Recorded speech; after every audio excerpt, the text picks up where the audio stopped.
Good evening, boys and girls. I wanted to share a story with you tonight. It's one of my favorites. 'Twas the night before Christmas. 'Twas the night before Christmas, when all through the house not a creature was stirring, not even a mouse. The stockings were hung by the chimney with care, in hopes that I, St. Nicholas, soon would be there. The children were nestled all snug in their beds, while visions of sugar plums danced in their heads. And Mama in her kerchief and I in my cap had just settled down for a long winter's nap. When out on the lawn there arose such a clatter, I sprang from my bed to see what was the matter.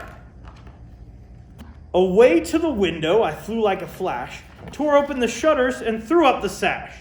The moon on the breast of the new fallen snow gave the luster of midday to objects below. When what to my wondering eyes should appear but a miniature sleigh and 8 tiny reindeer.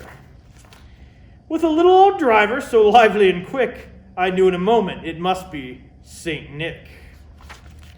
More rapid than eagles, his coursers they came, and he whistled and shouted and called them by name. Now Dasher, now Dancer, now Prancer and Vixen, on Comet, on Cupid, on Donder and Blitzen.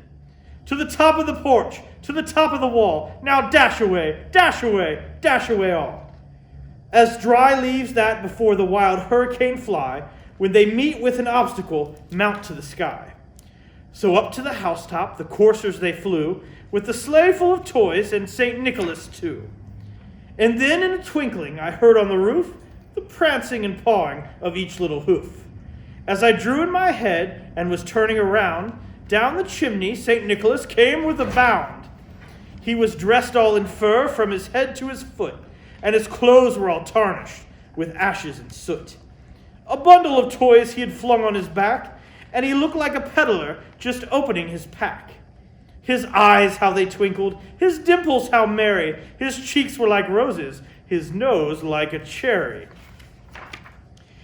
His droll little mouth was drawn up like a bow, and the beard on his chin was as white as the snow. The stump of a pipe he held tight in his teeth, and the smoke it encircled his head like a wreath. He had a broad face and a little round belly that shook when he laughed like a bowl full of jelly. He was chubby and plump, a right jolly old elf, and I laughed when I saw him in spite of myself. A wink of his eye and a twist of his head soon gave me to know I had nothing to dread.